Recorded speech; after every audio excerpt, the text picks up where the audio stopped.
Chapter 10. A Bosom Friend. Returning to the Spouter-Inn from the chapel, I found Queequeg there quite alone, he having left the chapel before the benediction some time. He was sitting on a bench before the fire, with his feet on the stove hearth, and in one hand was holding close up to his face that little negro idol of his, peering hard into its face, and with a jackknife gently whittling away at its nose, meanwhile humming to himself in his heathenish way. But being now interrupted, he put up the image, and pretty soon, going to the table, took up a large book there, and placing it on his lap, began counting the pages with deliberate regularity, at every 50th page, as I fancied, stopping a moment, looking vacantly around him, and giving utterance to a long-drawn, gurgling whistle of astonishment.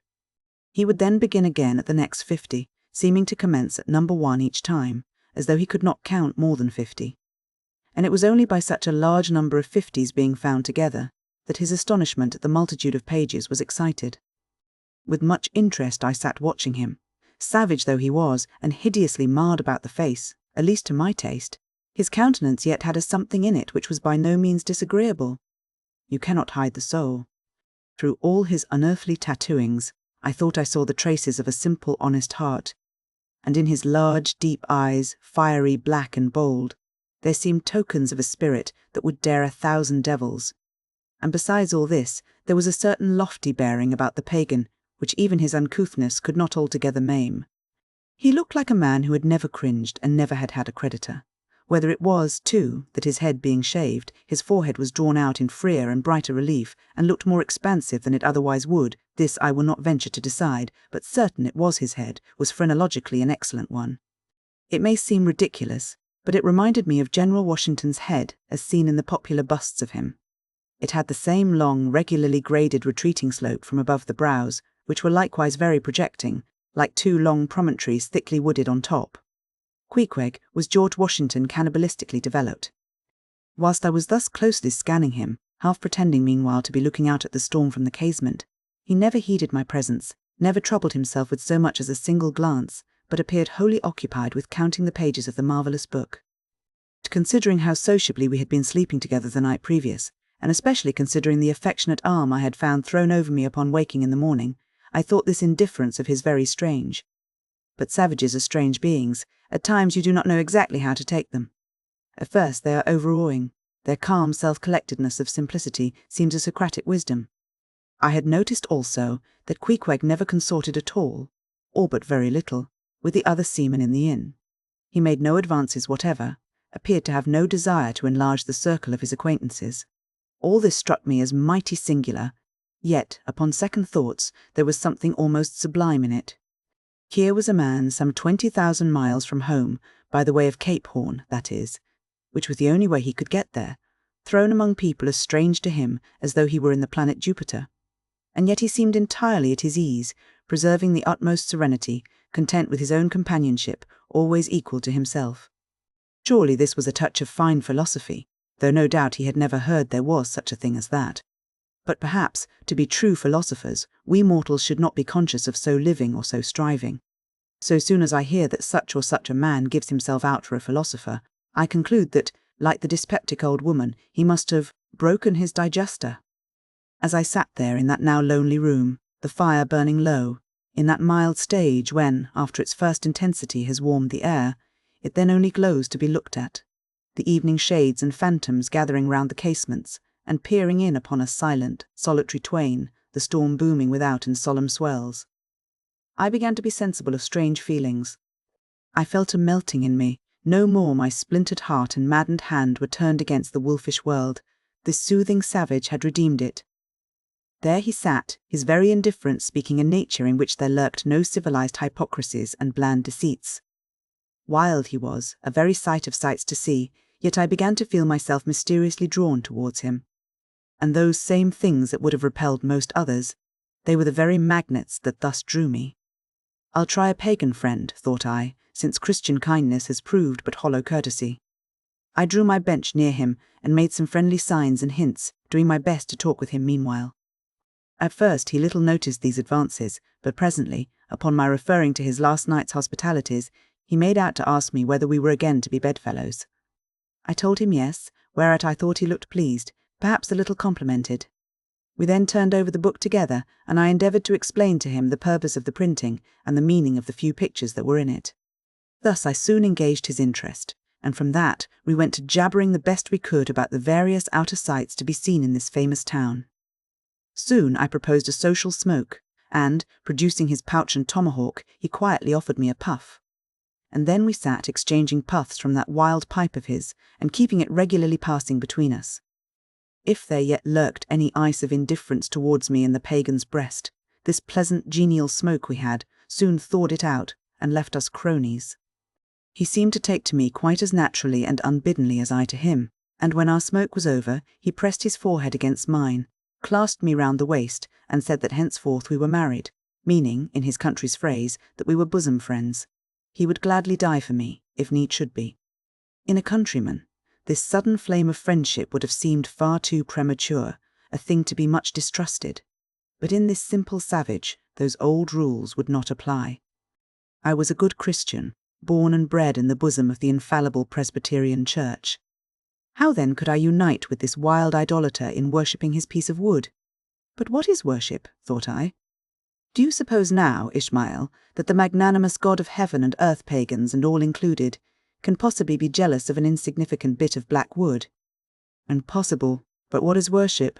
To do the will of God, that is worship. And what is the will of God? To do to my fellow man what I would have my fellow man to do to me, that is the will of God. Now, Queequeg is my fellow man. And what do I wish that this Queequeg would do to me? Why, unite with me in my particular Presbyterian form of worship. Consequently, I must then unite with him in his, ergo, I must turn idolater.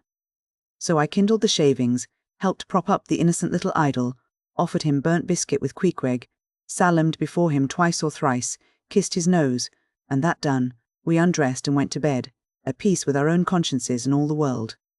But we did not go to sleep without some little chat.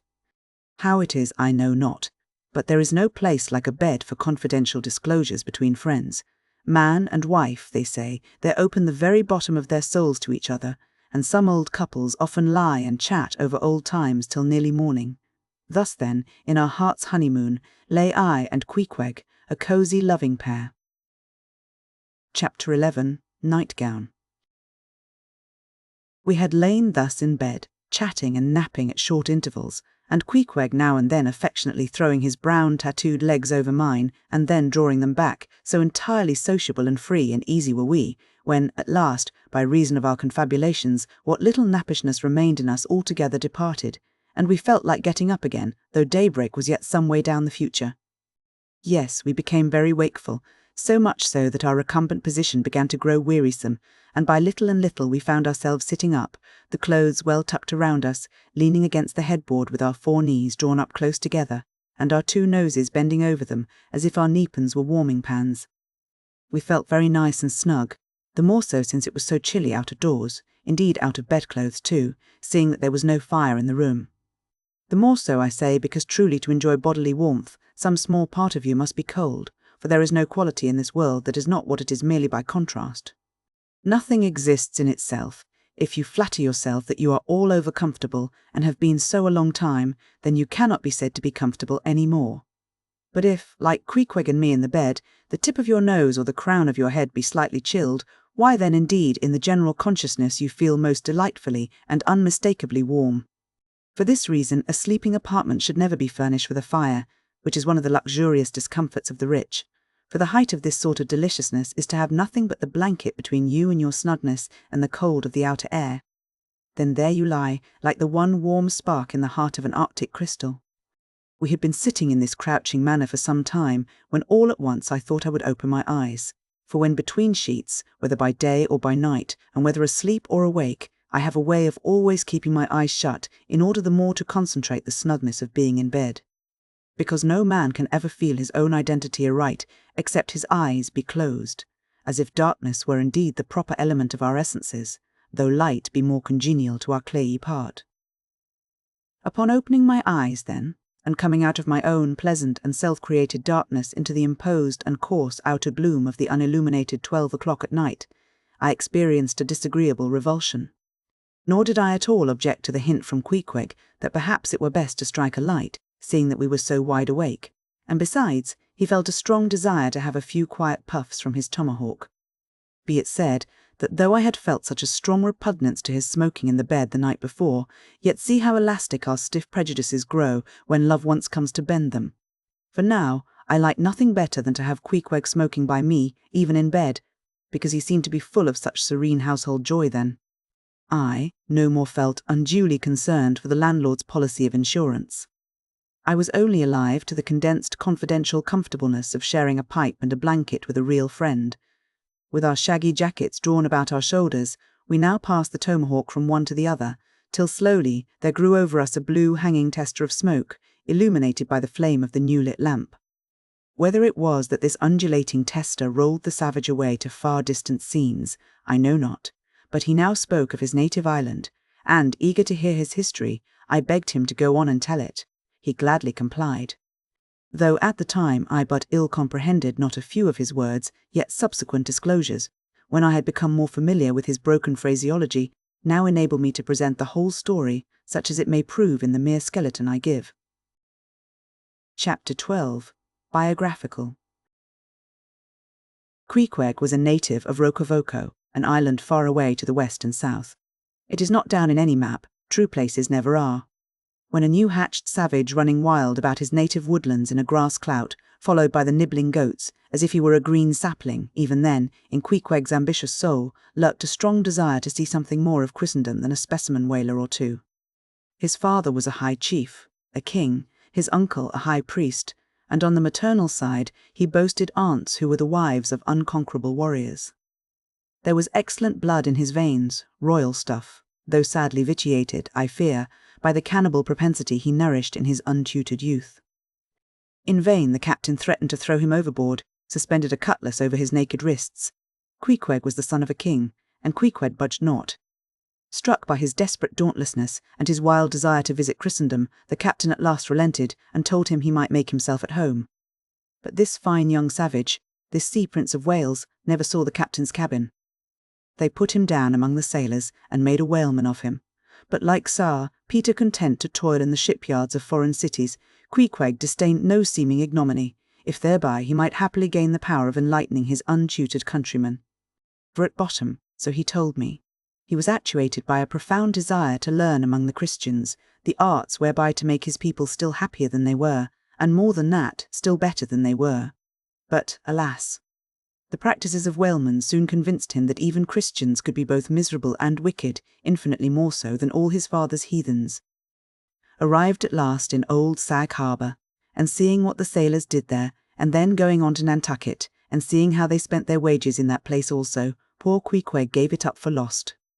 Thought he, it's a wicked world in all meridians, I'll die a pagan. And thus an old idolater at heart, he yet lived among these Christians, wore their clothes, and tried to talk their gibberish. Hence the queer ways about him, though now some time from home. By hints I asked him whether he did not propose going back, and having a coronation, since he might now consider his father dead and gone, he being very old and feeble at the last accounts. He answered no, not yet, and added that he was fearful Christianity, or rather Christians, had unfitted him for ascending the pure and undefiled throne of 30 pagan kings before him. But by and by, he said, he would return, as soon as he felt himself baptized again. For the nonce, however, he proposed to sail about, and sow his wild oats in all 4 oceans.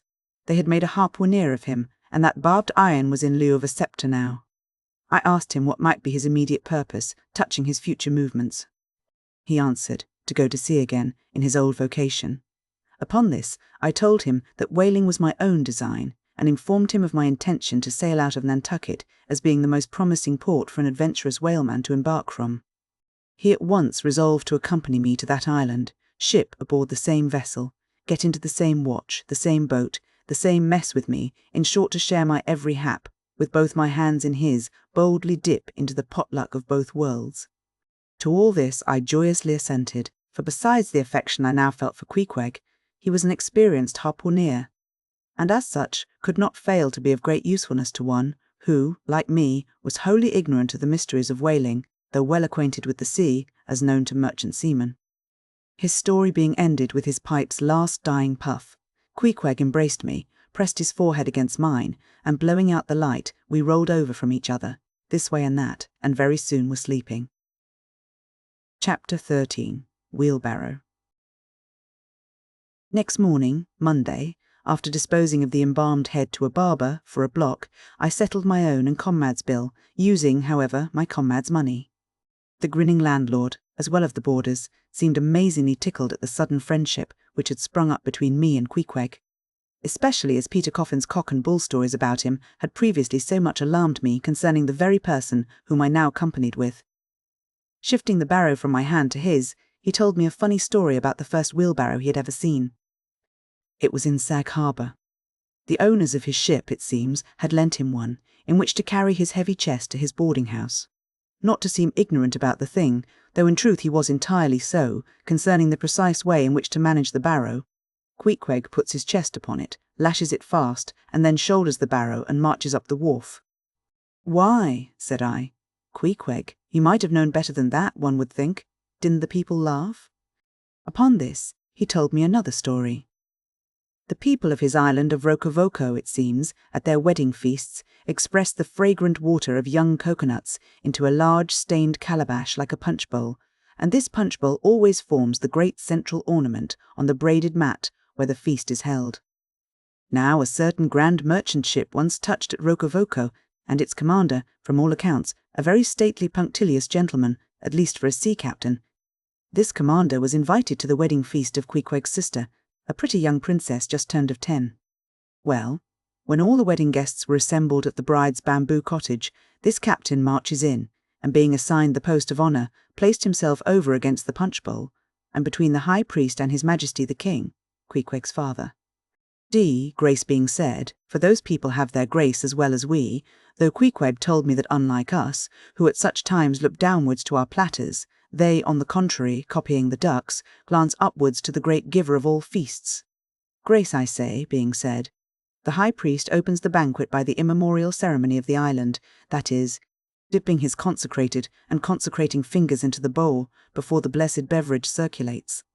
Seeing himself placed next the priest, and noting the ceremony, and thinking himself, being captain of a ship, as having plain precedence over a mere island king, especially in the king's own house, the captain coolly proceeds to wash his hands in the punch bowl, taking it, I suppose, for a huge finger-glass. "Now," said Queequeg, "what you tink now? Didn't our people laugh?" At last, passage paid, and luggage safe, we stood on board the schooner. Hoisting sail, it glided down the Acushnet River. On one side, New Bedford rose in terraces of streets, their ice-covered trees all glittering in the clear, cold air. Huge hills and mountains of casks on casks were piled upon her wharves, and side by side the world-wandering whale-ships lay silent and safely moored at last, while from others came a sound of carpenters and coopers, with blended noises of fires and forges to melt the pitch, all betokening that new cruises were on the start, that one most perilous and long voyage ended, only begins a second, and a second ended, only begins a third, and so on, for ever and for aye. Such is the endlessness, yea, the intolerableness of all earthly effort. Gaining the more open water, the bracing breeze waxed fresh, the little moss tossed the quick foam from her bows, as a young colt his snortings.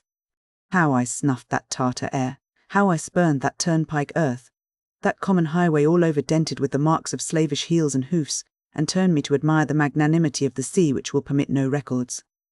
At the same foam fountain, Queequeg seemed to drink and reel with me. His dusky nostrils swelled apart, he showed his filed and pointed teeth. On we flew, and our offing gained, the moss did homage to the blast, ducked and dived her bows as a slave before the Sultan. Sideways leaning, we sideways darted, every rope yarn tingling like a wire, the two tall masts buckling like Indian canes in land tornadoes. So full of this reeling scene were we, as we stood by the plunging bowsprit, that for some time we did not notice the jeering glances of the passengers, a lubber-like assembly, who marvelled that two fellow beings should be so companionable, as though a white man were anything more dignified than a whitewashed negro. But there were some boobies and bumpkins there, who, by their intense greenness, must have come from the heart and centre of all verdure. Queequeg caught one of these young saplings mimicking him behind his back. I thought the bumpkin's hour of doom was come.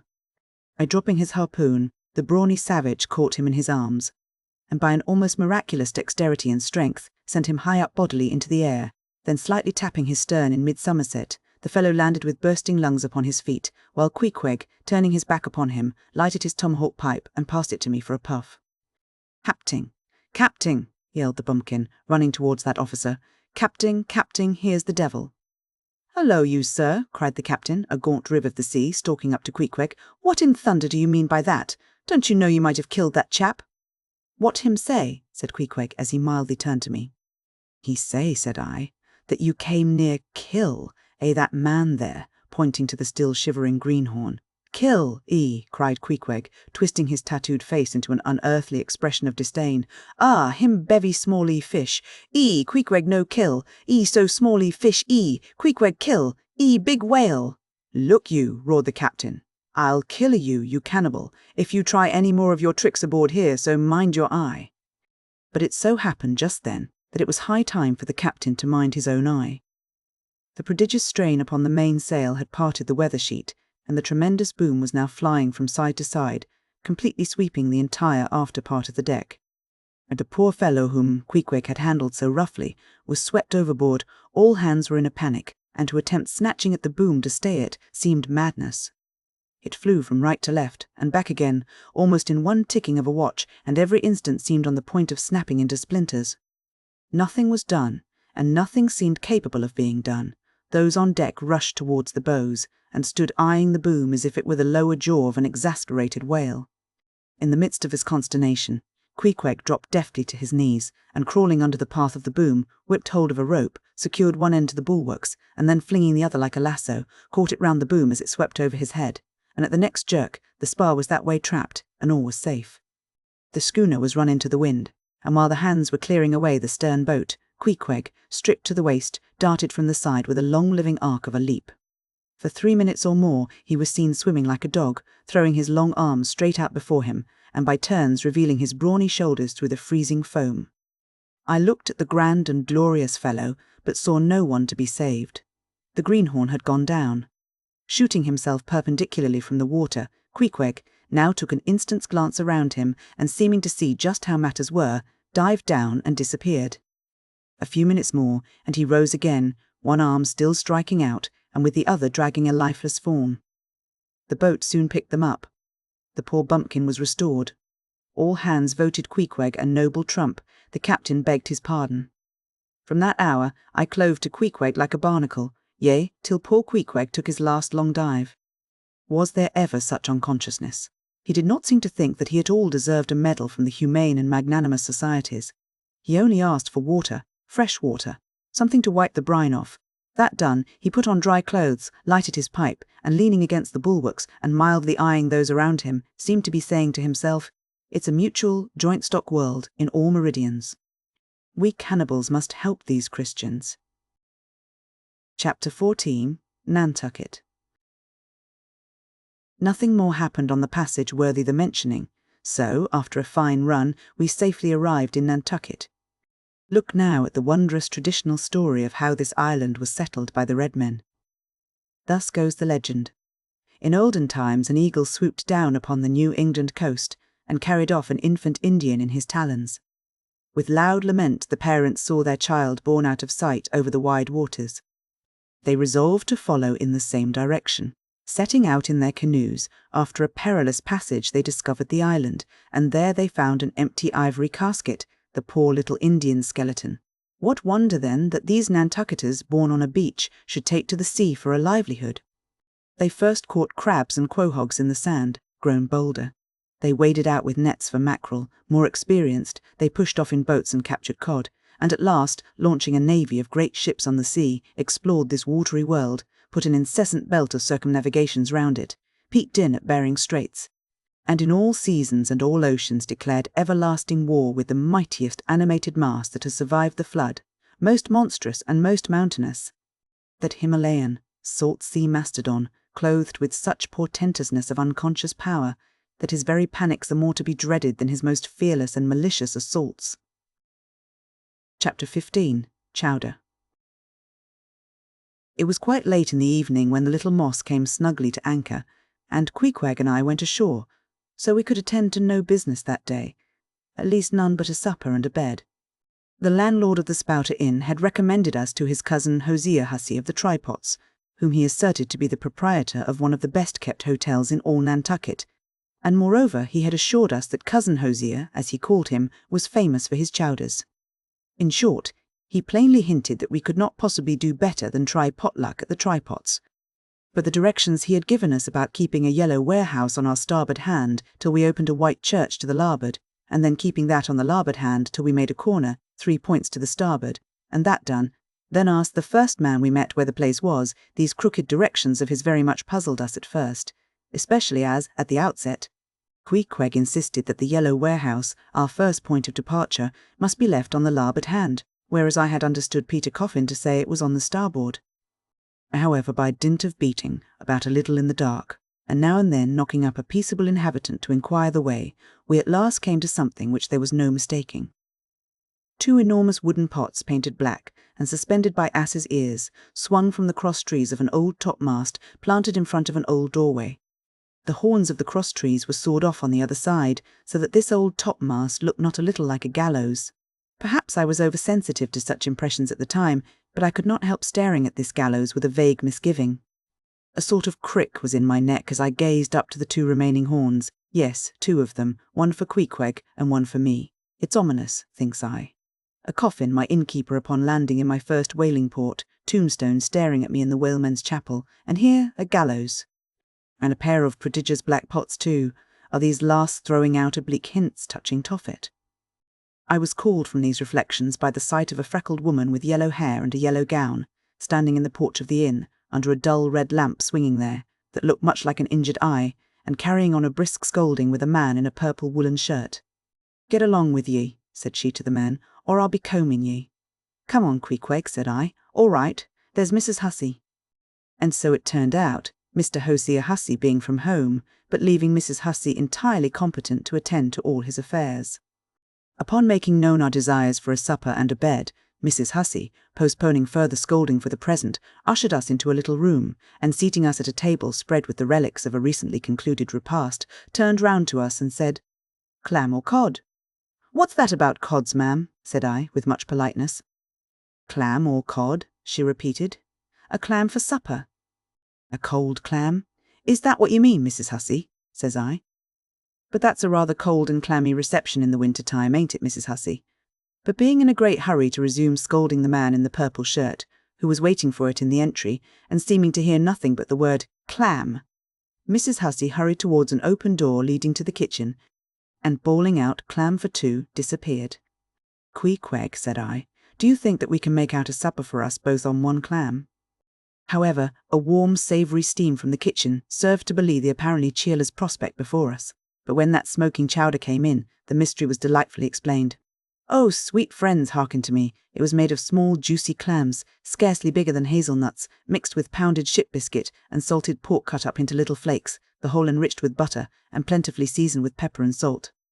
Our appetites being sharpened by the frosty voyage, and in particular, Queequeg seeing his favourite fishing fruit before him, and the chowder being surpassingly excellent, we dispatched it with great expedition, when leaning back a moment, and bethinking me of Mrs. Hussey's clam and cod announcement, I thought I would try a little experiment. Stepping to the kitchen door, I uttered the word cod with great emphasis, and resumed my seat. In a few moments the savoury steam came forth again, but with a different flavour, and in good time a fine cod chowder was placed before us. We resumed business, and while plying our spoons in the bowl, thinks I to myself, I wonder now if this here has any effect on the head. What's that stultifying saying about chowder-headed people? But look, Queequeg, ain't that a live eel in your bowl? Where's your harpoon? Fishiest of all fishy places was the Trypots, which well deserved its name, for the pots there were always boiling chowders. Chowder for breakfast, and chowder for dinner, and chowder for supper, till you began to look for fish bones coming through your clothes. The area before the house was paved with clam shells. Mrs. Hussey wore a polished necklace of codfish vertebra, and Hosea Hussey had his account books bound in superior old sharkskin. There was a fishy flavour to the milk too, which I could not at all account for, till one morning, happening to take a stroll along the beach among some fishermen's boats, I saw Hosea's brindled cow feeding on fish remnants, and marching along the sand with each foot in a cod's decapitated head, looking very slipshod, I assure ye. Supper concluded, we received a lamp, and directions from Mrs. Hussey concerning the nearest way to bed. But, as Queequeg was about to precede me up the stairs, the lady reached forth her arm, and demanded his harpoon. She allowed no harpoon in her chambers. "Why not?" said I. "Every true whaleman sleeps with his harpoon. But why not?" "Because it's dangerous," says she. "Ever since young Sticks coming from that unfought Vigard of his, when he was gone 4 years and a half, with only 3 barrels of ile, was found dead in my first floor back, with his harpoon in his side, ever since then I allow no boarders to take such dangerous weapons in their rooms at night. So, Mr. Queequeg, for she had learned his name, I will just take this here iron and keep it for you till morning. But the chowder, clam or cod tomorrow for breakfast, men." Chapter 16. The Ship.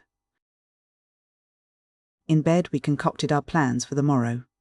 But to my surprise, and no small concern, Queequeg now gave me to understand that he had been diligently consulting Yojo, the name of his black little god, and Yojo had told him 2 or 3 times over, and strongly insisted upon it every way, that instead of our going together among the whaling fleet in harbour, and in concert selecting our craft, instead of this, I say, Yojo earnestly enjoined that the selection of the ship should rest wholly with me, inasmuch as Yojo purposed befriending us, and, in order to do so, had already pitched upon a vessel, which, if left to myself, I, Ishmael, should infallibly light upon, for all the world as though it had turned out by chance, and in that vessel I must immediately ship myself, for the present irrespective of Queequeg. I have forgotten to mention that, in many things, Queequeg placed great confidence in the excellence of Yojo's judgment and surprising forecast of things, and cherished Yojo with considerable esteem as a rather good sort of god, who perhaps meant well enough upon the whole, but in all cases did not succeed in his benevolent designs. Now, this plan of Queequeg's, or rather Yojo's, touching the selection of our craft, I did not like that plan at all. I had not a little relied upon Queequeg's sagacity to point out the whaler best fitted to carry us and our fortune securely. But as all my remonstrances produced no effect upon Queequeg, I was obliged to acquiesce, and accordingly prepared to set about this business with a determined rushing sort of energy and vigour that should quickly settle that trifling little affair. Next morning early, leaving Queequeg shut up with Yojo in our little bedroom, for it seemed that it was some sort of Lent or Ramadan, or day of fasting, humiliation, and prayer with Queequeg and Yojo that day. How it was I never could find out, for, though I applied myself to it several times, I never could master his liturgies and XXXX articles, leading Queequeg, then, fasting on his tomahawk pipe. And Yojo warming himself at his sacrificial fire of shavings, I sallied out among the shipping. After much prolonged sauntering and many random inquiries, I learnt that there were 3 ships up for 3 years' voyages: the Devil, Dam, the Tit-Bit, and the Pequod. Devil Dam I do not know the origin of. Tit-Bit is obvious. Pequod, you will no doubt remember, was the name of a celebrated tribe of Massachusetts Indians, now extinct as the ancient Medes. I peered and pried about the Devil. Dam, from her, hopped over to the Tit-Bit, and finally, going on board the Pequod, looked around her for a moment, and then decided that this was the very ship for us. You may have seen many a quaint craft in your day, for aught I know, square-toed luggers, mountainous Japanese junks, butterbox galliots, and what not, but take my word for it, you never saw such a rare old craft as this same rare old Pequod. She was a ship of the old school, rather small if anything, with an old-fashioned claw-footed look about her. Long-seasoned and weather-stained in the typhoons and calms of all 4 oceans, her old hull's complexion was darkened like a French grenadier's, who has alike fought in Egypt and Siberia. Her venerable bows looked bearded, her masts cut somewhere on the coast of Japan, where her original ones were lost overboard in a gale. Her masts stood stiffly up like the spines of the 3 old kings of Cologne. Her ancient decks were worn and wrinkled, like the pilgrim-worshipped flagstone in Canterbury Cathedral where Becket bled. But to all these, her old antiquities, were added new and marvellous features, pertaining to the wild business that for more than half a century she had followed. Old Captain Peleg, many years her chief mate, before he commanded another vessel of his own, and now a retired seaman, and one of the principal owners of the Pequod. This old Peleg, during the term of his chief mateship, had built upon her original grotesqueness, and inlaid it, all over, with a quaintness both of material and device, unmatched by anything except it be Thorkel Hake's carved buckler or bedstead. She was apparelled like any barbaric Ethiopian emperor, his neck heavy with pendants of polished ivory. She was a thing of trophies, a cannibal of a craft, tricking herself forth in the chased bones of her enemies. All round, her unpanelled, open bulwarks were garnished like one continuous jaw, with the long, sharp teeth of the sperm whale inserted there for pins to fasten her old hempen thews and tendons to. Those thews ran not through base blocks of landwood, but deftly travelled over sheaves of sea ivory. Scorning a turnstile wheel at her reverend helm, she sported there a tiller. And that tiller was in one mass, curiously carved from the long, narrow lower jaw of her hereditary foe. The helmsman who steered by that tiller in a tempest felt like the Tartar when he holds back his fiery steed by clutching its jaw. A noble craft, but somehow a most melancholy. All noble things are touched with that. Now, when I looked about the quarter-deck for someone having authority in order to propose myself as a candidate for the voyage, at first I saw nobody, but I could not well overlook a strange sort of tent, or rather wigwam, pitched a little behind the main mast. It seemed only a temporary erection used in port. It was of a conical shape, some 10 feet high, consisting of the long, huge slabs of limber black bone taken from the middle and highest part of the jaws of the right whale. Mounted with their broad ends on the deck, a circle of these slabs laced together, mutually sloped towards each other, and at the apex united in a tufted point where the loose, hairy fibres waved to and fro like the topknot on some old Potawatomi Sackham's head. A triangular opening faced towards the bows of the ship so that the insider commanded a complete view forward. And half concealed in this queer tenement, I at length found one who by his aspect seemed to have authority, and who, it being noon, and the ship's work suspended, was now enjoying respite from the burden of command. He was seated on an old-fashioned oaken chair, wriggling all over with curious carving, and the bottom of which was formed of a stout interlacing of the same elastic stuff of which the wigwam was constructed. There was nothing so very particular, perhaps, about the appearance of the elderly man I saw. He was brown and brawny, like most old seamen, and heavily rolled up in blue pilot cloth, cut in the Quaker style, only there was a fine and almost microscopic network of the minutest wrinkles interlacing round his eyes, which must have arisen from his continual sailings in many hard gales, and always looking to windward, for this causes the muscles about the eyes to become pursed together. Such eye wrinkles are very effectual in a scowl.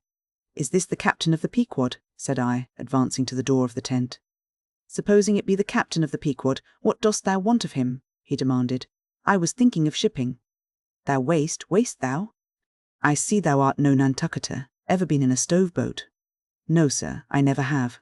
"Dost know nothing at all about whaling, I dare say?" "Nothing, sir, but I have no doubt I shall soon learn. I've been several voyages in the merchant service, and I think that— merchant service be damned. Talk not that lingo to me. Dost see that leg? I'll take that leg away from thy stern if ever thou talkest of the marchant service to me again. Marchant service indeed. I suppose now ye feel considerable proud of having served in those marchant ships, but flukes. Man, what makes thee want to go a-whaling, eh? It looks a little suspicious, don't it, eh? Hast not been a pirate, hast thou? Didst not rob thy last captain, didst thou? Dost not think of murdering the officers when thou gettest to sea?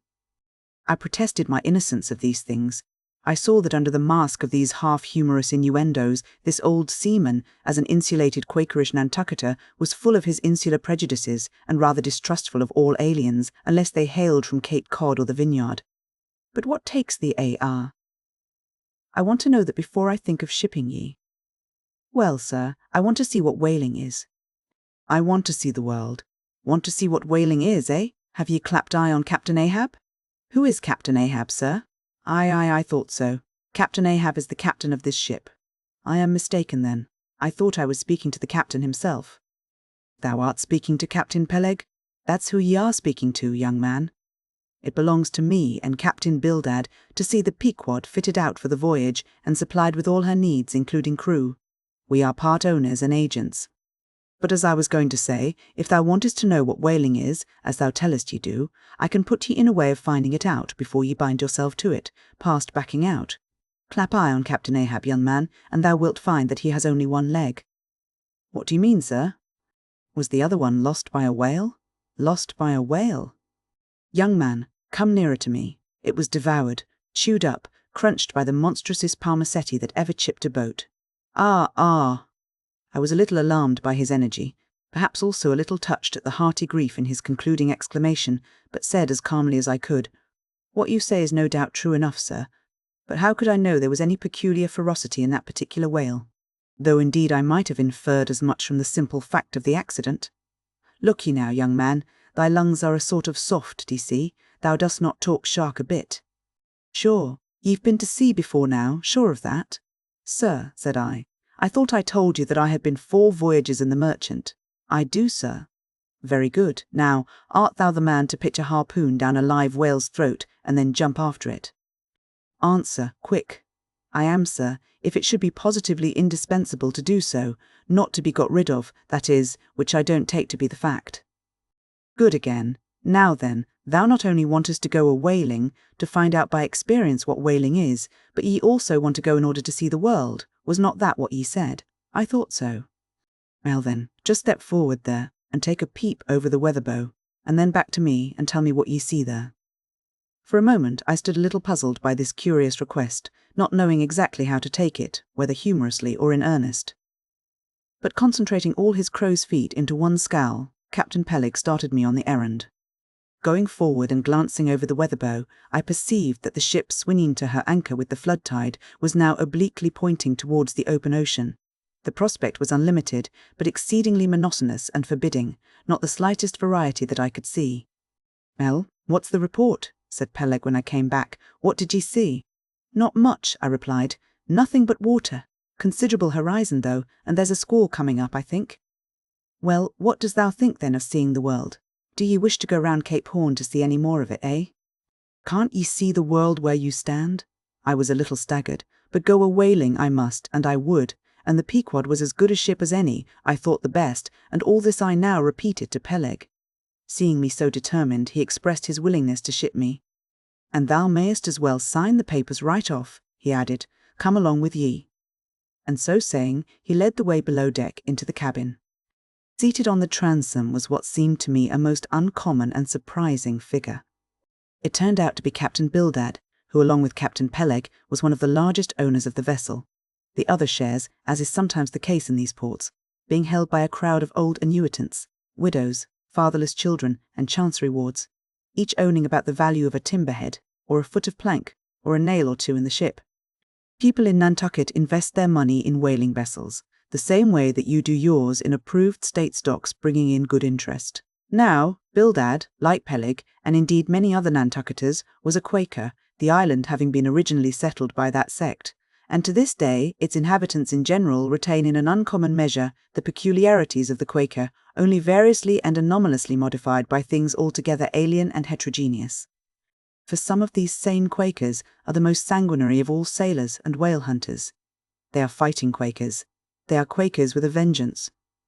So that there are instances among them of men who, named with scripture names, a singularly common fashion on the island, and in childhood naturally imbibing the stately dramatic thee and thou of the Quaker idiom, still, from the audacious, daring, and boundless adventure of their subsequent lives, strangely blend with these unoutgrown peculiarities 1,000 bold dashes of character, not unworthy a Scandinavian sea king or a poetical pagan Roman. And when these things unite in a man of greatly superior natural force, with a globular brain and a ponderous heart, who has also by the stillness and seclusion of many long night, watches in the remotest waters, and beneath constellations never seen here at the north, been led to think untraditionally and independently, receiving all nature's sweet or savage impressions fresh from her own virgin voluntary and confiding breast, and thereby chiefly, but with some help from accidental advantages, to learn a bold and nervous lofty language. That man makes one in a whole nation's census, a mighty pageant creature, formed for noble tragedies. And nor will it at all detract from him, dramatically regarded, if either by birth or other circumstances he have what seems a half-wilful overruling morbidness at the bottom of his nature, for all men tragically great are made so through a certain morbidness. Be sure of this, O young ambition, all mortal greatness is but disease. But, as yet, we have not to do with such an one, but with quite another, and still a man, who, if indeed peculiar, it only results again from another phase of the Quaker, modified by individual circumstances. Like Captain Peleg, Captain Bildad was a well-to-do, retired whaleman. But unlike Captain Peleg, who cared not a rush for what are called serious things, and indeed deemed those self-same serious things the veriest of all trifles, Captain Bildad had not only been originally educated according to the strictest sect of Nantucket Quakerism, but all his subsequent ocean life, and the sight of many unclad lovely island creatures round the Horn, all that had not moved this native-born Quaker one single jot, had not so much as altered one angle of his vest. Still, for all this immutableness, was there some lack of common consistency about worthy Captain Bildad. Though refusing, from conscientious scruples, to bear arms against land invaders, yet himself had illimitably invaded the Atlantic and Pacific, and though a sworn foe to human bloodshed, yet had he, in his straight-bodied coat, spilled tons upon tons of Leviathan gore. How now, in the contemplative evening of his days, the pious Bildad reconciled these things in the reminiscence, I do not know. But it did not seem to concern him much, and very probably he had long since come to the sage and sensible conclusion that a man's religion is one thing, and this practical world quite another. This world pays dividends, rising from a little cabin boy in short clothes of the drabbest drab, to a harpooner in a broad shad-bellied waistcoat, from that becoming boat-header, chief mate, and captain, and finally a ship-owner. Bildad, as I hinted before, had concluded his adventurous career by wholly retiring from active life at the goodly age of 60, and dedicating his remaining days to the quiet receiving of his well-earned income. Now, Bildad, I am sorry to say, had the reputation of being an incorrigible old hunks, and in his sea-going days a bitter, hard taskmaster. They told me in Nantucket, though it certainly seems a curious story, that when he sailed the old Cattegat whaleman, his crew, upon arriving home, were mostly all carried ashore to the hospital, sore exhausted and worn out. For a pious man, especially for a Quaker, he was certainly rather hard-hearted, to say the least. He never used to swear, though, at his men, they said, but somehow he got an inordinate quantity of cruel, unmitigated hard work out of them.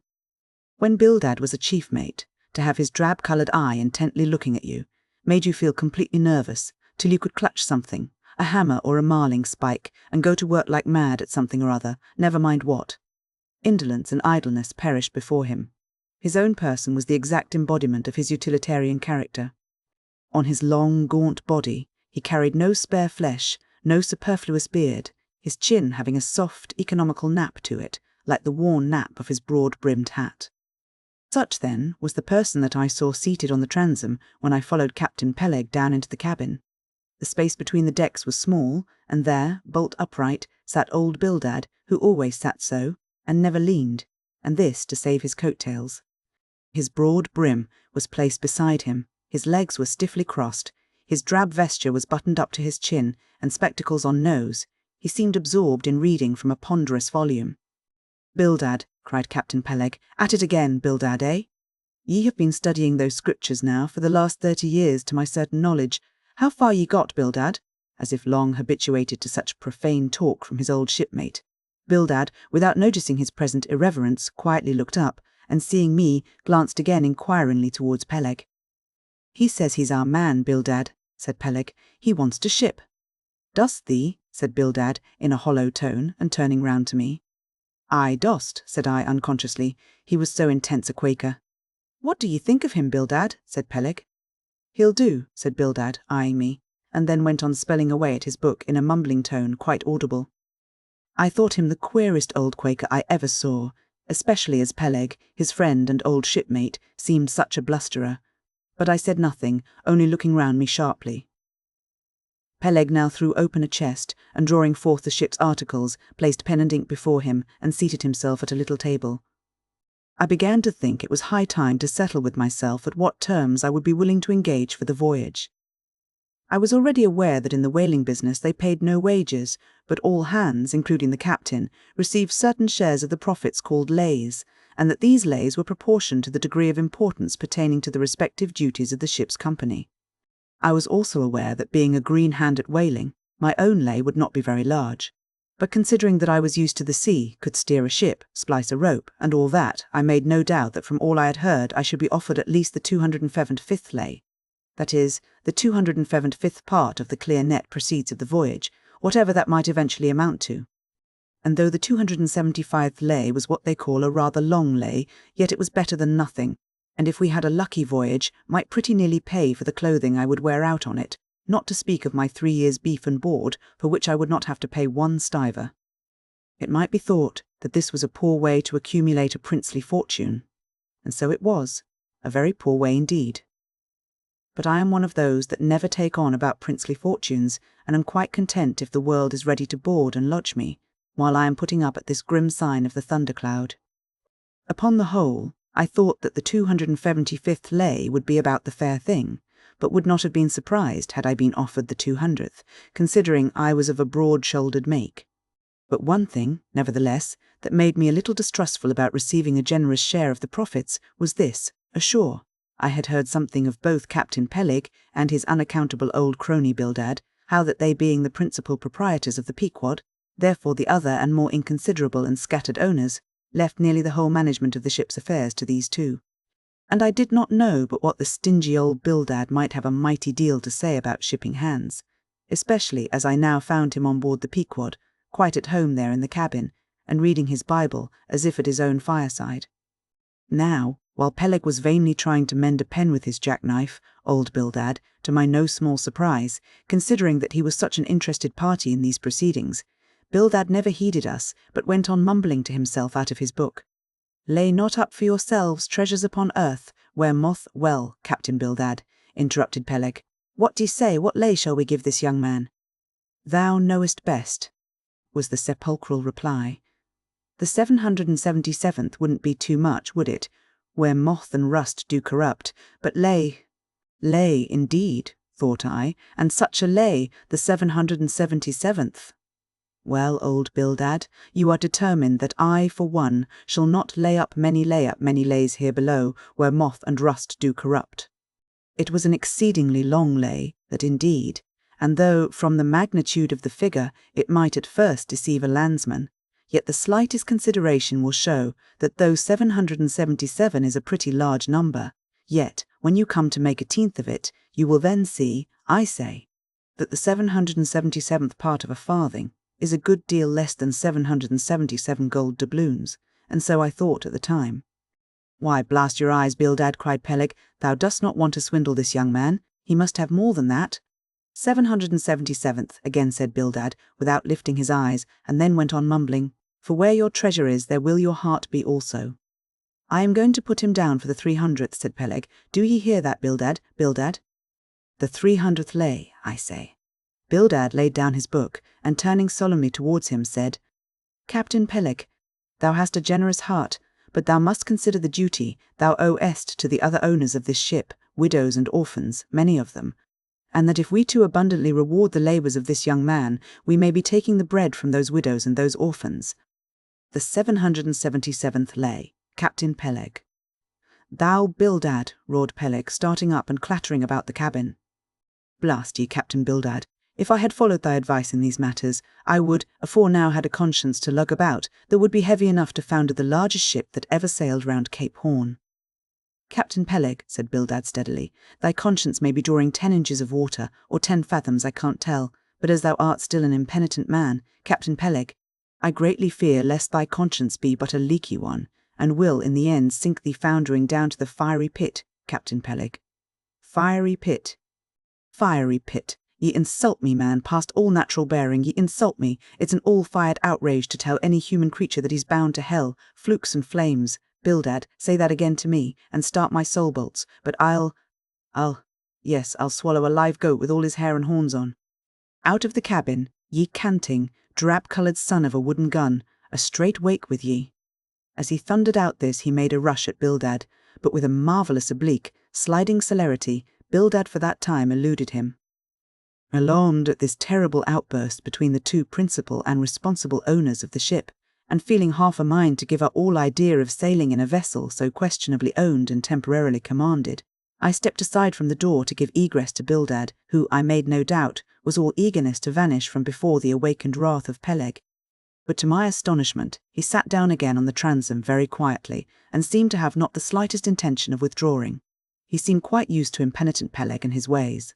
As for Peleg, after letting off his rage as he had, there seemed no more left in him, and he too sat down like a lamb, though he twitched a little as if still nervously agitated. "Whew!" he whistled at last. "The squall's gone off to leeward, I think. Bildad, thou used to be good at sharpening a lance. Mend that pen, will ye? My jackknife here needs the grindstone. That's he, thank ye, Bildad. Now then, my young man, Ishmael's thy name, didn't ye say? Well then, down ye go here, Ishmael, for the 300th lay." "Captain Peleg," said I, "I have a friend with me who wants to ship too. Shall I bring him down tomorrow?" "To be sure," said Peleg. "Fetch him along, and we'll look at him." "What lay does he want?" groaned Bildad, glancing up from the book, in which he had again been burying himself. "Oh, never thee mind about that, Bildad," said Peleg. "Has he ever whaled at any?" turning to me. "Killed more whales than I can count, Captain Peleg. Well, bring him along then." And, after signing the papers, off I went, nothing doubting but that I had done a good morning's work, and that the Pequod was the identical ship that Yojo had provided to carry Queequeg and me round the Cape. But I had not proceeded far when I began to bethink me that the captain with whom I was to sail yet remained unseen by me, though, indeed, in many cases a whale ship will be completely fitted out and receive all her crew on board ere the captain makes himself visible by arriving to take command, for sometimes these voyages are so prolonged, and the shore intervals at home so exceedingly brief, that if the captain have a family, or any absorbing concernment of that sort, he does not trouble himself much about his ship in port, but leaves her to the owners till all is ready for sea. However, it is always as well to have a look at him before irrevocably committing yourself into his hands. Turning back, I accosted Captain Peleg, inquiring where Captain Ahab was to be found. "And what dost thou want of Captain Ahab? It's all right enough, thou art shipped." "Yes, but I should like to see him." "But I don't think thou wilt be able to at present. I don't know exactly what's the matter with him, but he keeps close inside the house, a sort of sick, and yet he don't look so. In fact, he ain't sick, but no, he isn't well either. Anyhow, young man, he won't always see me, so I don't suppose he will thee. He's a queer man, Captain Ahab, so some think, but a good one. Oh, thou'lt like him well enough, no fear, no fear. He's a grand, ungodly, godlike man, Captain Ahab, doesn't speak much, but, when he does speak, then you may well listen. Mark ye, be forewarned, Ahab's above the common. Ahab's been in colleges, as well as among the cannibals, been used to deeper wonders than the waves, fixed his fiery lance in mightier, stranger foes than whales."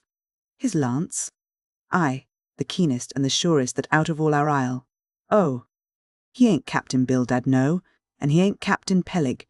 He's Ahab, boy, and Ahab of old, thou knowest, was a crowned king, and a very vile one. When that wicked king was slain, the dogs, did they not lick his blood?"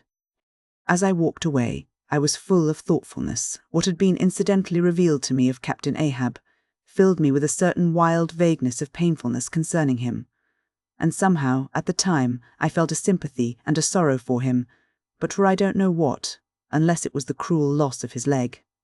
And yet I also felt a strange awe of him, but that sort of awe, which I cannot at all describe, was not exactly awe. I do not know what it was. But I felt it, and it did not disincline me towards him, though I felt impatience at what seemed like mystery in him, so imperfectly as he was known to me then. However, my thoughts were at length carried in other directions, so that for the present dark Ahab slipped my mind. Chapter 17. The Ramadan.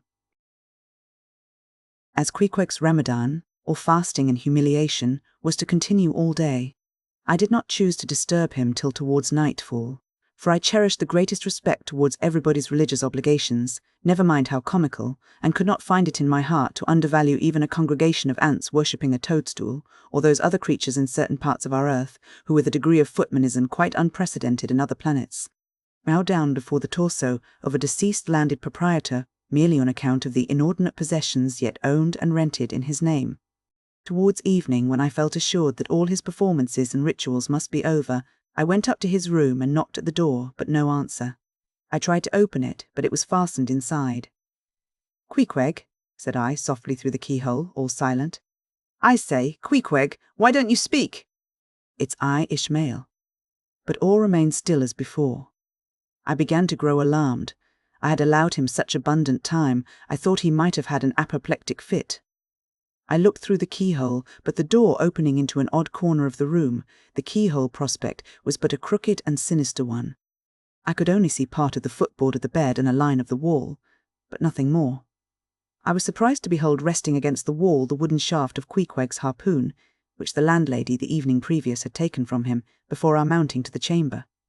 That's strange, thought I, but at any rate, since the harpoon stands yonder, and he seldom or never goes abroad without it, therefore he must be inside here, and no possible mistake. "Queequeg, Queequeg, all still. Something must have happened. Apoplexy." I tried to burst open the door, but it stubbornly resisted. Running downstairs, I quickly stated my suspicions to the first person I met, the chambermaid. La, she cried, "I thought something must be the matter." I went to make the bed after breakfast, and the door was locked, and not a mouse to be heard, and it's been just so silent ever since. But I thought, maybe, you had both gone off and locked your baggage in for safekeeping. La, ma'am, mistress, murder, Mrs. Hussey. Apoplexy! And with these cries, she ran towards the kitchen, I following. Mrs. Hussey soon appeared, with a mustard pot in one hand and a vinegar cruet in the other, having just broken away from the occupation of attending to the castors, and scolding her little black boy meantime. "What house?" cried I. "Which way to it? Run for God's sake, and fetch something to pry open the door. The axe! The axe! He's had a stroke, depend upon it." And so saying, I was unmethodically rushing upstairs again empty-handed, when Mrs. Hussey interposed the mustard pot and vinegar, cruet, and the entire castor of her countenance. "What's the matter with you, young man? Get the axe, for God's sake, run for the doctor, someone, while I pry it open." "Look here," said the landlady, quickly putting down the vinegar cruet so as to have one hand free. "Look here, are you talking about prying open any of my doors?" And with that she seized my arm. "What's the matter with you? What's the matter with you, shipmate?" In as calm but rapid a manner as possible, I gave her to understand the whole case. Unconsciously clapping the vinegar cruet to one side of her nose, she ruminated for an instant, then exclaimed, "No, I haven't seen it since I put it there."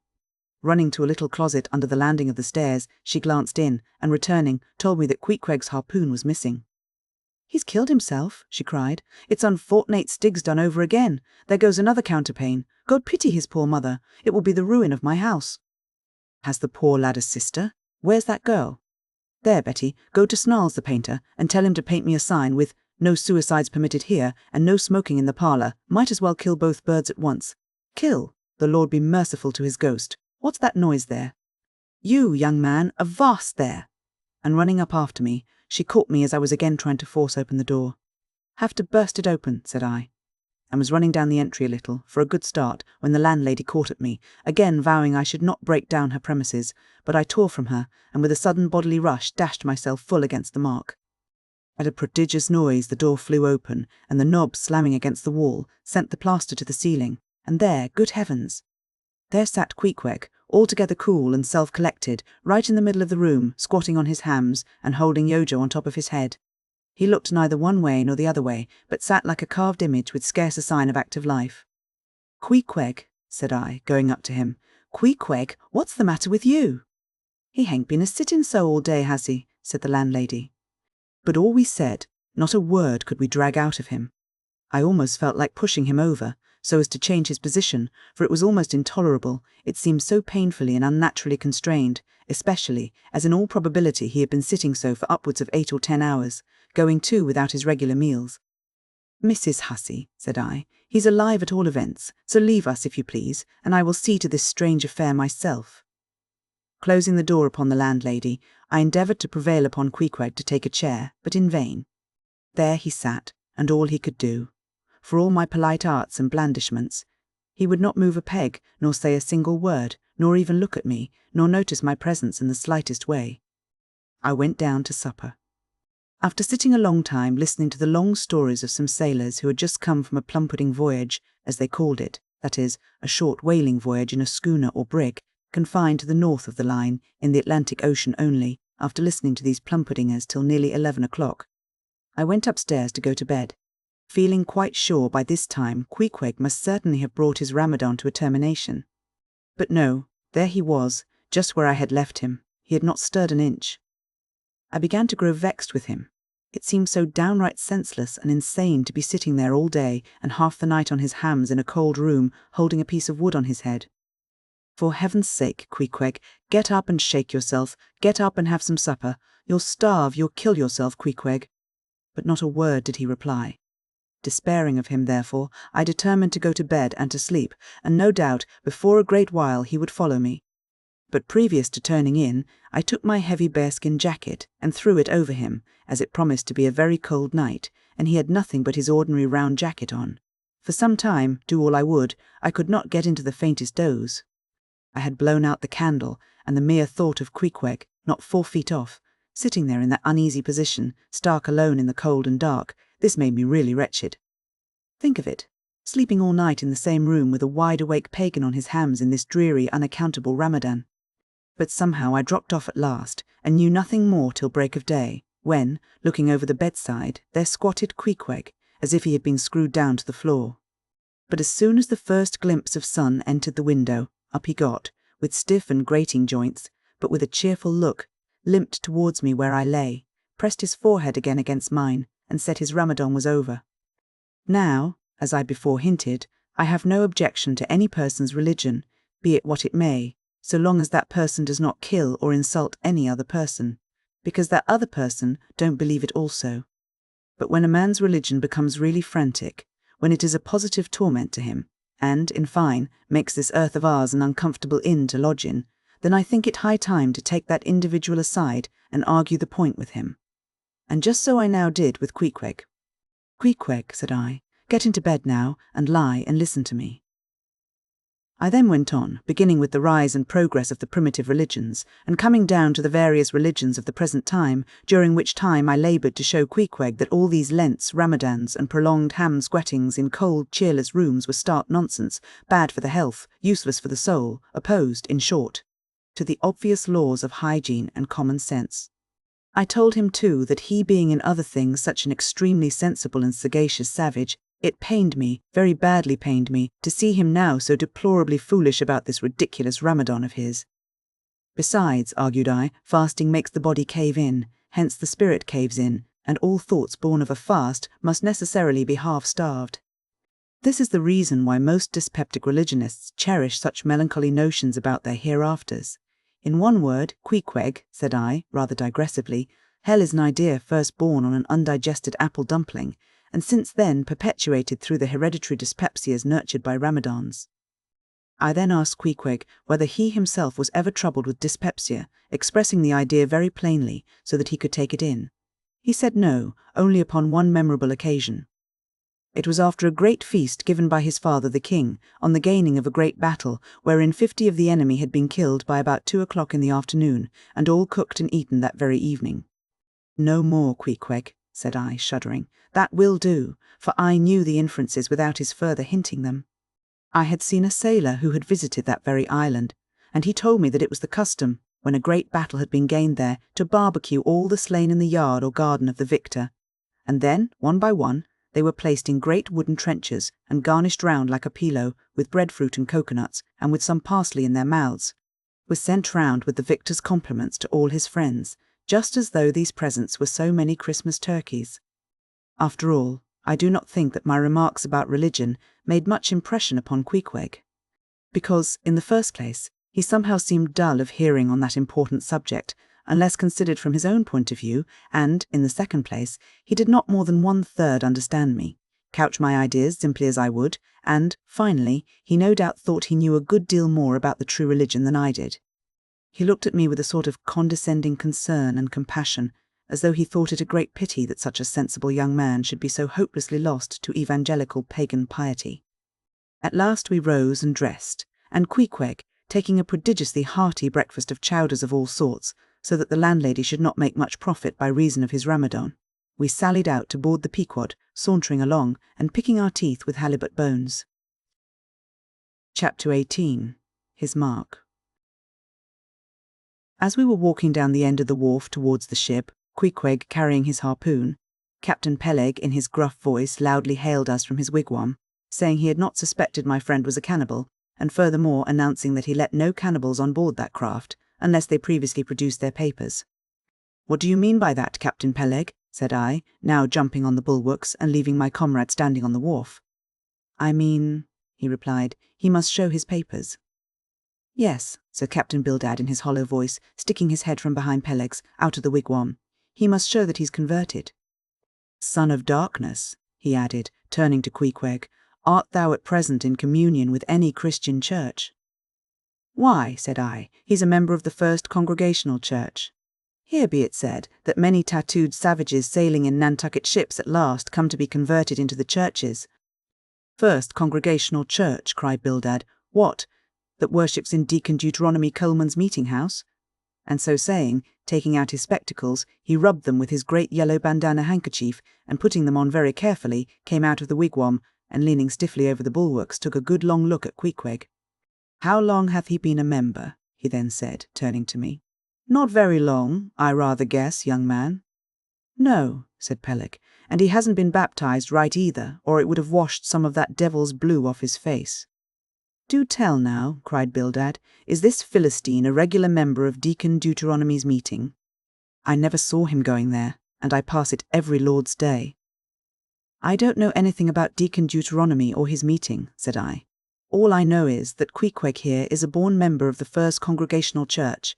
He is a deacon himself, Queequeg is. Young man, said Bildad sternly, thou art skylarking with me. Explain thyself, thou young Hittite. What church dost thee mean? Answer me. Finding myself thus hard pushed, I replied, I mean, sir, the same ancient Catholic church to which you and I, and Captain Peleg there, and Queequeg here, and all of us, and every mother's son and soul of us belong, the great and everlasting first congregation of this whole worshipping world. We all belong to that. Only some of us cherish some queer crotchets no ways touching the grand belief, in that we all join hands. Splice, thou meanst splice hands, cried Peleg, drawing nearer. Young man, you'd better ship for a missionary instead of a foremast hand. I never heard a better sermon. Deacon Deuteronomy, why Father Mapple himself couldn't beat it, and he's reckoned something. Come aboard, never mind about the papers. I say, tell Quohog there, what's that you call him? Tell Quohog to step along. By the great anchor, what a harpoon he's got there. Looks like good stuff that, and he handles it about right. I say, Quohog, or whatever your name is, did you ever stand in the head of a whaleboat? Did you ever strike a fish? Without saying a word, Queequeg, in his wild sort of way, jumped upon the bulwarks, from thence into the bows of one of the whale, boats hanging to the side, and then bracing his left knee, and poising his harpoon, cried out in some such way as this, Captain, you see him small drop tar on water derry? You see him? Well, s'pose him one whale eye, well, den? And taking sharp aim at it, he darted the iron right over old Bildad's broad brim, clean across the ship's decks, and struck the glistening tar spot out of sight. Now, said Queequeg, quietly hauling in the line, "Spos ye him whale, why, dad whale dead." Quick, Bildad, said Peleg, his partner, who, aghast at the close vicinity of the flying harpoon, had retreated towards the cabin gangway. Quick, I say, you Bildad, and get the ship's papers. We must have Hedgehog there, Quohog, in one of our boats. Look ye, Quohog, we'll give ye the 90th lay, and that's more than ever was given a harpooneer yet out of Nantucket. So down we went into the cabin, and to my great joy Queequeg was soon enrolled among the same ship's company to which I myself belonged. When all preliminaries were over, and Peleg had got everything ready for signing, he turned to me and said, I guess Quohog there don't know how to write, does he? I say, Quog, blast ye. Dost thou sign thy name or make thy mark? But at this question, Queequeg, who had twice or thrice before taken part in similar ceremonies, looked no ways abashed, but taking the offered pen, copied upon the paper, in the proper place, an exact counterpart of a queer round figure which was tattooed upon his arm, so that through Captain Peleg's obstinate mistake touching his appellative, it stood something like this, Quohog, his X mark. Meanwhile, Captain Bildad sat earnestly and steadfastly eyeing Queequeg, and at last rising solemnly and fumbling in the huge pockets of his broad-skirted drab coat, took out a bundle of tracts, and selecting one entitled, The Latter Day Coming, or No Time to Lose, placed it in Queequeg's hands, and then grasping them and the book with both his, looked earnestly into his eyes and said, Son of darkness, I must do my duty by thee. I am part owner of this ship, and feel concerned for the souls of all its crew, if thou still clingest to thy pagan ways, which I sadly fear, I beseech thee, remain not for Iabellial bondsmen. Burn the idle bell and the hideous dragon, turn from the wrath to come, mind thine eye, I say, oh, goodness gracious, steer clear of the fiery pit. Something of the salt sea yet lingered in old Bildad's language, heterogeneously mixed with scriptural and domestic phrases. Avast there, Bildad, avast, now spoiling our harpooneer, cried Peleg. Highest harpooneers never make good voyagers. It takes the shark out of 'em. No harpooneer is worth a straw who ain't pretty sharkish. There was young Nat Swain, once the bravest boat-header out of all Nantucket and the Vineyard. He joined the meeting, and never came to good. He got so frightened about his plaguey soul that he shrinked and sheered away from whales for fear of afterclaps, in case he got stove and went to Davy Jones. Peleg, said Bildad, lifting his eyes and hands, thou thyself, as I myself, hast seen many a perilous time. Thou knowest, Peleg, what it is to have the fear of death. How, then, canst thou prate in this ungodly guise? Thou beliest thine own heart, Peleg. Tell me, when this same Pequod here had her 3 masts overboard in that typhoon on Japan, that same voyage when thou went mate with Captain Ahab, didst thou not think of death and the judgment then?" Hear him now," cried Peleg, marching across the cabin and thrusting his hands far down into his pockets. "Hear him, all of ye! Think of that, when every moment we thought the ship would sink. Death and the judgment then. What, with all 3 masts making such an everlasting thundering against the side, and every sea breaking over us, fore and aft, think of death and the judgment then? No time to think about death then. Life was what Captain Ahab and I was thinking of, and how to save all hands, how to rig jury masts, how to get into the nearest port. That was what I was thinking of." Bildad said no more, but buttoning up his coat, stalked on deck, where we followed him. There he stood, very quietly, overlooking some sailmakers who were mending a top sail in the waist. Now and then he stooped to pick up a patch, or save an end of tarred twine, which otherwise might have been wasted. Chapter 19. The Prophet. "Shipmates, have ye shipped in that ship?" Queequeg and I had just left the Pequod, and were sauntering away from the water, for the moment each occupied with his own thoughts, when the above words were put to us by a stranger, who, pausing before us, levelled his massive forefinger at the vessel in question. He was but shabbily apparelled in faded jacket and patched trousers, a rag of a black handkerchief investing his neck.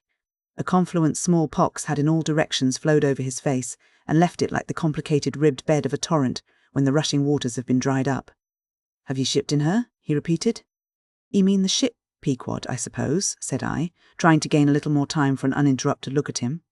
"Aye, the Pequod, that ship there," he said, drawing back his whole arm, and then rapidly shoving it straight out from him, with the fixed bayonet of his pointed finger darted full at the object. "Yes," said I, "we have just signed the articles. Anything down there about your souls?" "About what?" "Oh, perhaps you haven't got any," he said quickly. "No matter though, I know many chaps that haven't got any. Good luck to 'em, and they are all the better off for it. A soul's a sort of a 5th wheel to a wagon." "What are you jabbering about, shipmate?" said I. "He's got enough, though, to make up for all deficiencies of that sort in other chaps," abruptly said the stranger, placing a nervous emphasis upon the word he. "Stop," cried the stranger. "Ye said true. Ye haven't seen Old Thunder yet, have ye?" "Who's Old Thunder?" said I, again riveted with the insane earnestness of his manner. "Captain Ahab." "What? The captain of our ship, the Pequod?" "Aye, among some of us old sailor chaps, he goes by that name." "Ye haven't seen him yet, have ye?" "No, we haven't. He's sick, they say, but is getting better, and will be all right again before long." "All right again before long," laughed the stranger, with a solemnly derisive sort of laugh. "Look ye, when Captain Ahab is all right, then this left arm of mine will be all right, not before. What do you know about him? What did they tell you about him? Say that." "They didn't tell much of anything about him, only I've heard that he's a good whale hunter, and a good captain to his crew." That's true, yes, both true enough, but you must jump when he gives an order. Step and growl, growl and go, that's the word with Captain Ahab. But nothing about that thing that happened to him off Cape Horn, long ago, when he lay like dead for 3 days and nights. Nothing about that deadly scrimmage with the Spaniard afore the altar in Santa. Heard nothing about that, eh? Nothing about the silver calabash he spat into? And nothing about his losing his leg last voyage, according to the prophecy. Didn't you hear a word about them matters, and something more, eh? No, I don't think ye did. How could ye? Who knows it? Not all Nantucket, I guess. But howsever, mayhap, ye've heard tell about the leg, and how he lost it. Aye, ye have heard of that, I dare say. Oh yes, that everyone knows a'most. I mean, they know he's only one leg, and that a Parmacetti took the other off. All about it, eh? Sure you do, all? Pretty sure. With finger pointed and eye levelled at the Pequod, the beggar-like stranger stood a moment, as if in a troubled reverie, then starting a little, turned and said, "Ye've shipped, have ye? Names down on the papers? Well, what's signed is signed, and what's to be will be, and then again, perhaps it won't be after all. Anyhow, it's all fixed and arranged already, and some sailors or other must go with him, I suppose, as well these as any other men, God pity 'em. Morning to ye, shipmates, morning. The ineffable heavens bless ye. I'm sorry I stopped ye." "Look here, friend," said I, "if you have anything important to tell us, out with it, but if you are only trying to bamboozle us, you are mistaken in your game, that's all I have to say." "And it's said very well, and I like to hear a chap talk up that way. You are just the man for him, the likes of ye." "Morning to ye, shipmates, morning." Oh, when ye get there, tell him I've concluded not to make one of 'em. Ah, my dear fellow, you can't fool us that way, you can't fool us. It is the easiest thing in the world for a man to look as if he had a great secret in him. Morning to ye, shipmates, morning. Morning it is, said I. Come along, Queequeg, let's leave this crazy man. But stop, tell me your name, will you? Elijah. Elijah, thought I, and we walked away, both commenting, after each other's fashion, upon this ragged old sailor, and agreed that he was nothing but a humbug, trying to be a bugbear. But we had not gone, perhaps, above 100 yards, when chancing to turn a corner, and looking back as I did so, who should be seen but Elijah following us, though at a distance. Somehow, the sight of him struck me so, that I said nothing to Queequeg of his being behind, but passed on with my comrade, anxious to see whether the stranger would turn the same corner that we did. He did, and then it seemed to me that he was dogging us, but with what intent I could not for the life of me imagine. This circumstance, coupled with his ambiguous, half-hinting, half-revealing, shrouded sort of talk, now begat in me all kinds of vague wonderments and half-apprehensions, and all connected with the Pequod, and Captain Ahab, and the leg he had lost, and the Cape Horn fit, and the silver calabash, and what Captain Peleg had said of him when I left the ship the day previous, and the prediction of the squaw Tistig, and the voyage we had bound ourselves to sail, and 100 other shadowy things. I was resolved to satisfy myself whether this ragged Elijah was really dogging us or not, and with that intent crossed the way with Queequeg, and on that side of it retraced our steps. But Elijah passed on, without seeming to notice us. This relieved me, and once more, and finally, as it seemed to me, I pronounced him in my heart a humbug. Chapter 20. All astir. A day or two passed, and there was great activity aboard the Pequod. Not only were the old sails being mended, but new sails were coming on board, and bolts of canvas, and coils of rigging, in short, everything betokened that the ship's preparations were hurrying to a close. Captain Peleg seldom or never went ashore, but sat in his wigwam keeping a sharp look out upon the hands. Bildad did all the purchasing and providing at the stores, and the men employed in the hold and on the rigging were working till long after nightfall. On the day following Queequeg's signing the articles, word was given at all the inns where the ship's company was stopping that their chests must be on board before night, for there was no telling how soon the vessel might be sailing. So Queequeg and I got down our traps, resolving, however, to sleep ashore till the last. But it seems they always give very long notice in these cases, and the ship did not sail for several days. But no wonder. There was a good deal to be done, and there is no telling how many things to be thought of before the Pequod was fully equipped. Everyone knows what a multitude of things, beds, saucepans, knives and forks, shovels and tongs, napkins, nutcrackers and what not, are indispensable to the business of housekeeping. Just so with whaling, which necessitates a 3 years' housekeeping upon the wide ocean, far from all grocers, costermongers, doctors, bakers and bankers. And though this also holds true of merchant vessels, yet not by any means to the same extent as with whalemen. For besides the great length of the whaling voyage, the numerous articles peculiar to the prosecution of the fishery, and the impossibility of replacing them at the remote harbours usually frequented, it must be remembered that of all ships, whaling vessels are the most exposed to accidents of all kinds, and especially to the destruction and loss of the very things upon which the success of the voyage most depends. Hence the spare boats, spare spars, and spare lines and harpoons, and spare everythings almost, but a spare captain and duplicate ship. At the period of our arrival at the island, the heaviest storage of the Pequod had been almost completed, comprising her beef, bread, water, fuel, and iron hoops and staves. But, as before hinted, for some time there was a continual fetching and carrying on board of divers odds and ends of things, both large and small. Chief among those who did this fetching and carrying was Captain Bildad's sister, a lean old lady of a most determined and indefatigable spirit, but withal very kind-hearted, who seemed resolved that, if she could help it, nothing should be found wanting in the Pequod, after once fairly getting to sea.